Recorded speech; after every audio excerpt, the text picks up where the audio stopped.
इन्होंने कहा मेरी बस की बात नहीं है। ऐसे वक्त में तुम्हारी बस की बात नहीं है तो इलेक्शन लड़ने के लिए बस की बात है क्या? नहीं।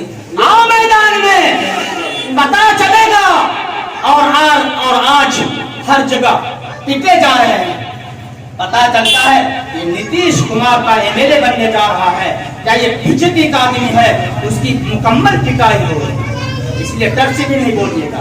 दूसरी बात, मगर ऐसे नाजुक घड़ी में कुर्बान जाइए। शेरे बिहार नहीं, शेरे सीमांचल, मर्दे मुजाहिद, वो ललकार, वो शेर जिनका नाम राजेश रंजन उर्फ पप्पू यादव जी है।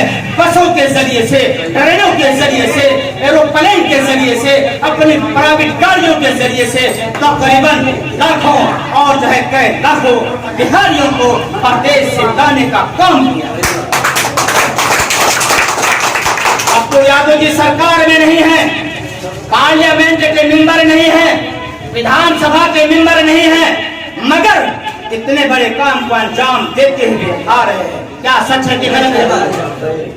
और यही नहीं, मेरे पास प्रूफ है। सरजमीने चौकी के जिस विधानसभा से हम खड़े हैं, जहां पे आप हैं, सरजमीने चौकी के 14,000 मजदूरों को हरियाणा से, दिल्ली से, कोटा से, अंबाला से लाने का काम किया है, जिसका सारा प्रूफ गांव के साथ, नंबरों के साथ और मोबाइल के साथ आपके भाई आफा के पास मौजूद है। मैं चेहरे के साथ कहता हूं, हुकूमत आपकी आपने नहीं किया, मगर एक नौजवान, सीमांचल का नौजवान पप्पू यादव जी किए नहीं, करके दिखा। सही बात। इसीलिए यह हमारी समस्या है। हमारी समस्या क्या है, अब मैं बता देना चाहता हूं। जो समस्या आपकी वो समस्या हमारी, जो समस्या आपकी और हमारी वो समस्या पूरे इलाके की। अब मैं उस समस्या को ले जाना चाहता हूं। अगर कोई शख्स आज के डेट में राशन कार्ड बनाने के लिए जाना चाहे, उसको तकरीबन 3 से 5 साल लगेंगे। राशन कार्ड भूल जाएगा, राशन कार्ड नहीं है। इसी तरीके से बिहार सरकार ने राशन कार्ड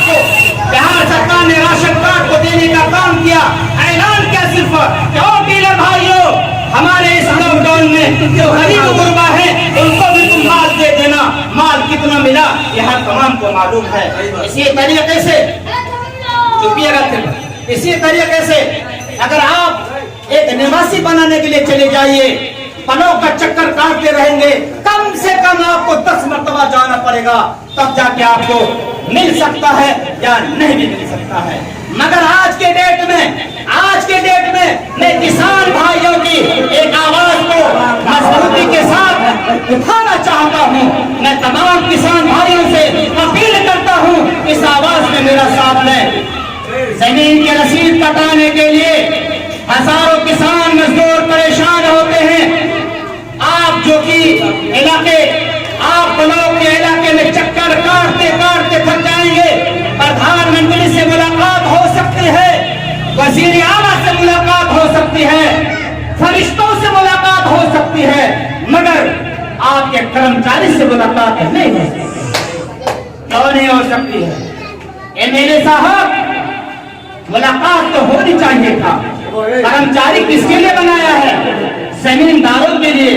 आप तो खादिम हैं, आप इलाके में तो रहिए, मगर कहाँ छुपे हुए हैं? इसी तरीके से ग्राम सेवक, मुझे तो पता नहीं, मैं आप लोगों से पूछना चाहता हूँ, आपके गांव का, आपके पंचायत का ग्राम सेवक कौन है? कोई ग्राम सेवक बारे में मालूम है? कोई शख्स अगर न जाता है मृत्यु प्रमाण पत्र के लिए, आप चक्कर कटाते रहे। कोई शख्स अगर पैदा होता है, जन्म प्रमाण पत्र के लिए आप सोचते रहे, मगर ये सारे कागजात आपको नहीं मिलेंगे। इसी तरीके से 1947 के बाद से हमारा जो भारत आजाद हुआ, हम जो है अररिया में है। ये इलाका सैलाब ज़दा इलाका है। इस इलाके में हर साल तूफान की बारिश होती है। इस इलाके में हर साल बेकदर, कभी 2-2 मरतबा सैलाब आ जाता है। हम दिल्ली पंजाब कमा कर 1-1 रुपए इकट्ठा करके हम घरों की बात तामीर करते हैं, हम अपने घर को बनाते हैं, उसके बाद सैलाब आकर हमारे नजरों के सामने से हमारे घर, हमारे दरो दीवार टूट करके बहती हुई नजर आती है। हमारी हिम्मत नहीं होती है, हमारी हिम्मत नहीं होती है कि हम उसको रोक सकें। हर साल हमारे जान जाती है, हमारे माल बह के चले जाते हैं, हमारी खेतियां बर्बाद होती है, हमारी खलियान बर्बाद होती है। तो दोस्तों, आखिर ये सिलसिला कब तक चलेगा? हमारे यहाँ तालीम नहीं है, जब तक तालीम का निजाम मजबूत नहीं होगा, खिचड़ी खिलाने से, जी नीतीश साहब, खिचड़ी खिलाने से तालीम नहीं होती है। तालीम के लिए तो रात के अंधेरों में और जो है भीनी भीनी रोशनियों के सहारा लेना पड़ता है। आपने टीचर बहाल जरूर किया है, मैं आपको सलाम करता हूँ, मगर तालीम का जो सिस्टम है, तालीम जो होनी चाहिए, वो सिस्टम आपके पास नहीं है। आपके पास कोई सलाहकार ही नहीं है। आपको चाहिए था सलाहकार से मशवरा लेते। तालीम वैसे नहीं होती जिस तरीके से आप तालीम को अंजाम दे। मगर कुर्बान जाइए, हमारे सुप्रीमो जनाधिकार पार्टी लोकतांत्रिक इसका जो है कन्वीनर, इस पार्टी के अध्यक्ष जनाब राजेश रंजन उर्फ पप्पू यादव जी हैं। उन्होंने कहा हम भी इसी बिहार के रहने वाले हैं, हमारे बिहारी बाहर कब तक जो है प्रवास करेंगे, हमारे यहाँ के लोग बाहर कब तक पढ़ने के लिए जाएंगे। स्टूडेंट भी परेशान है और कमाने वाले भी परेशान है। इस परेशानी से निजात दिलाने के लिए हम जो है, हम बिहार में अगर हमारी सरकार बनती है, बिहार में हम जो लड़ने के लिए आए हैं, तीसरी मुहर कायम करने के लिए आए हैं, दूसरा कोई चारा नहीं है। हम जब आएंगे, हमारी जो हुकूमत बनेगी, कनेक्शन, जब हमारी हुकूमत बनेगी तो हम क्या करेंगे? सुन लीजिए, हम क्या करेंगे। अगर हमारी जनाधिकार पार्टी की सरकार बनती है तो हम क्या करेंगे? एक बार और वजाहत कर देना चाहता हूँ, हमारी पार्टी या हमारी सोच या हमारी फिक्र कॉमनल नहीं है। हम सिर्फ हिंदू मुस्लिम की बात नहीं करेंगे या सेकुलर भी नहीं है, हम सेकुलर की बात भी नहीं करेंगे। हम जो बात करेंगे सिर्फ और सिर्फ इंसानियत की बात करेंगे और विकास की बात करेंगे। यह हमारे एजेंडा है, यह हमारी कानून। हम लड़ाने के लिए नहीं। जिस तरीके से मुस्लिम भाई हमारे सर के औखों पर है, हमारे सरों पर है, वैसे हमारे हिंदू भाई भी हमारे लिए सीने से लगाएंगे, वो हमारे औखों पे बैठाने के लायक हैं। हम कॉमनल नहीं, हम सेकुलर नहीं। अगर हम बात करेंगे सिर्फ विकास की बात करेंगे, अगर हम बात करेंगे तो सिर्फ और सिर्फ इंसानियत की बात करेंगे। हम क्या करेंगे?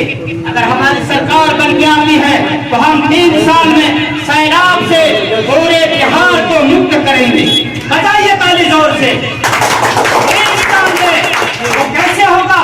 हमारा मेमोरेंडम है, हमारा सिस्टम बन चुका है, हम कैसे करेंगे? इसी तरीके से अगर हमारी सरकार बनती है तो 3 साल के अंदर में हम रोजगार के जराये को फराहम करेंगे, रोजगार के जराये को फराहम करेंगे। दिल्ली पंजाब कमाने के लिए आप नहीं जाएंगे। वो कैसे होगा? उसका तरीका क्या होगा? वो सारा मेमोरेंडम और वो सारी चीजें हमारे पास मौजूद है। इसी तरीके से अगर हमारी सरकार बनती है 72 घंटे में हम माफिया को खत्म करेंगे। 72 घंटे में, 72 दिन नहीं लगाएंगे।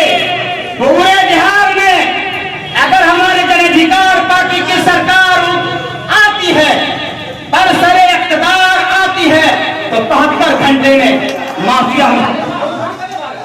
इसी तरीके से रिश्वतखोरी का जो बाजार है, एक छोटी छोटी बातों पर, चाहे आप जन्म प्रमाण पत्र के लिए दौड़िए, चाहे आप निवासी के लिए दौड़िए, चाहे आप जाति के लिए दौड़िए, या इसी तरीके से बड़ौत में इधर किसी कागजात के लिए दौड़िए, दौड़ते दौड़ते आप थक जाएंगे। हम रिश्वतखोरी की बाजार को खत्म करेंगे।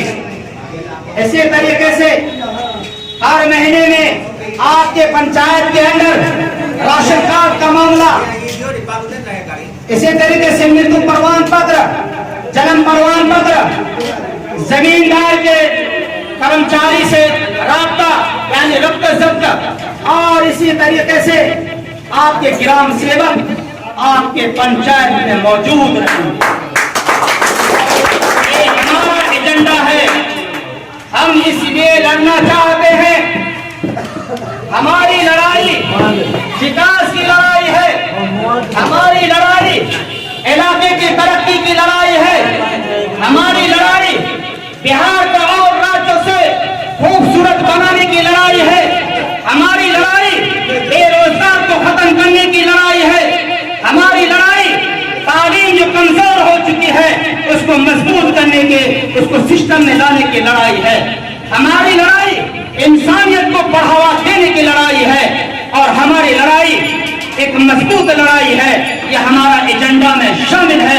ये तमाम एजेंडा को लेकर के हम पहले कोर्ट में जाएंगे, कोर्ट से हम एफिडेविट करके उसके बाद हम आपके पास वोट लेने के लिए आएंगे।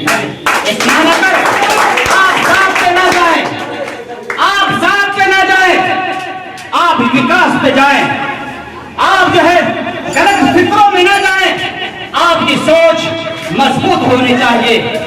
हमारे इलाका में तरक्की कैसे हो, हमारे इलाके में बेरोजगारी खत्म कैसे हो, हमारे इलाके में तालीम मजबूत कैसे हो, ये हमारी लड़ाई रहेगी। और इस लड़ाई को जब तक हम सफल नहीं बनाएंगे, इस लड़ाई को जब तक हम कामयाब की शक्ल नहीं देंगे, हम जन अधिकार पार्टी वाले बिहार में खामोश बैठने वाले नहीं हैं। दोस्तों, इसकी माना कर किसी ने कहा था बड़े अच्छे अंदाज में कि सोच बदलो तो सितारे बदल जाएंगे, नजर बदलो नजारे बदल जाएंगे। सोच बदलो सितारे बदल जाएंगे, नजर बदलो नजारे बदल जाएंगे। कश्ती बदलने की जरूरत नहीं, दिशा बदलो किनारे बदल जाएंगे, किनारे बदल जाएंगे। इसे चंद बातों के साथ मैं अपनी बात को खत्म करता हूँ। मज़ीद वीडियोस को हासिल करने के लिए हमारे चैनल सौतुल हक बगढर्रा को सब्सक्राइब करके बेल आइकन को दबाना ना भूलें।